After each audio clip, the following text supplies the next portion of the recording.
جاہلیت میں یہ نام معلوم نہیں تھا، کوئی اسے جانتا نہ تھا، یعنی اس وقت 10 محرم کو عاشورہ نہیں کہتے تھے. تو عاشورہ کا روزہ جو ہے یہ مستحب ہے اور اس کی بہت فضیلت ہے. صحیح مسلم میں آتا ہے رسول اللہ صلی اللہ علیہ وسلم نے فرمایا، اور یوم عاشورہ کا روزہ میں امید رکھتا ہوں کہ پچھلے سال کے گناہوں کا کفارہ بن جائے گا، پچھلے سال کے گناہوں کا کفارہ بن جائے گا. ان یکفر السنۃ التی قبلہ. اب یہ گناہوں میں سے کیا مراد ہے؟ اس کے بارے میں آتا ہے کہ عاشورہ کا روزہ تمام صغیرہ گناہوں کا کفارہ بنتا ہے اور کبیرہ گناہوں میں کمی کا باعث بنتا ہے، یعنی اس میں تخفیف ہوتی. کبیرہ گناہوں کا کفارہ نہیں بنتا.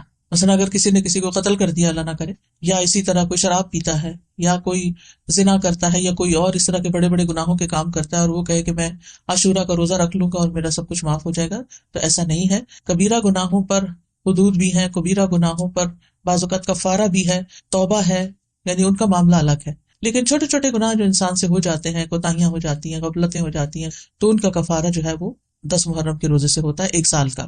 اور اگر کسی کے اعمال نامے میں صغیرہ گناہ نہ ہو، خوش قسمت ہو، تو پھر اس کے اعمال نامے میں اس روزے کے بدلے نیکیاں لکھ لی جاتی ہیں اور اس کے درجات بلند کر دیے جاتے ہیں. اور پھر اگر کسی کا کوئی ایک آدھ کبیرہ گناہ، جیسے والدین کو ستانا ہے یا کوئی اور اس طرح کے کام ہے، یا غیبت کر لی کسی نے، کسی پہ الزام لگا دیا ناسمجھی میں، کچھ ہوتے ہیں جان بوجھ کے کرنا، کچھ ہوتے ہیں کہ ایسی منہ سے بات نکل جاتی، یعنی آپ کا ارادہ نہیں تھا کہ کسی کی آپ برائی کریں، لیکن کسی نے آپ کے سامنے کسی کی شکایت کی تو آپ نے بھی کوئی ساتھ جملہ بول دیا.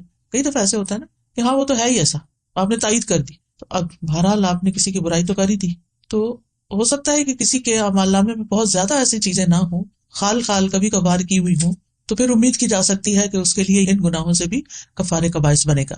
پھر اہل و عیال اور اپنے ماتحت لوگوں کو بھی اس دن روزہ رکھوانا چاہیے، یعنی صرف آپ خود ہی نہ رکھ لیں، اپنے بچوں کو بھی کہیں، گھر میں بھی بتائیں، رشتہ داروں کو بتائیں، اوروں کو بھی قائل کریں. یعنی انسان کو چاہیے کہ اپنے اہل و عیال اور جن لوگوں کی ذمہ داری اس پہ عائد ہوتی ہے ان کے بارے میں اس روزے کے حوالے سے خاص خیال رکھیں.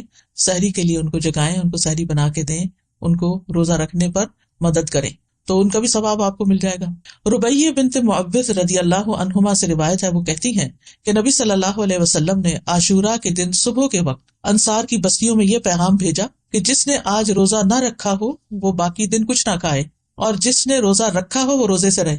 یعنی جس نے تو صبح سے کچھ نہیں کھایا وہ اب کچھ نہ کھائے، اور جس نے اگر کچھ کھا بھی لیا باقی دن کا روزہ رکھ لے. یعنی اتنی تاکید ہے. ربیہ کہتی ہیں کہ اس حکم کے بعد ہم عاشوراء کا روزہ رکھتی تھیں اور اپنے بچوں کو بھی رکھواتی، نیز انہیں بہلانے کے لیے ہم روئی کے کھلونے بنا دیتی. جب ان میں سے کوئی کھانے کے لیے روتا تو ہم اسے وہ کھلونا دے دیتی یہاں تک کہ افطار کا وقت آ جاتا، یعنی بہلا پسلا کے بچوں کو بھی روزہ رکھوا دیتی. تو اس سے اندازہ کریں کہ اس روزے کی کتنی اہمیت ہے. پھر اسی طرح اہل کتاب بھی یہ روزہ رکھا کرتے تھے، یعنی جو مدینہ میں یہودی تھے وہ بھی یہ روزہ رکھتے تھے.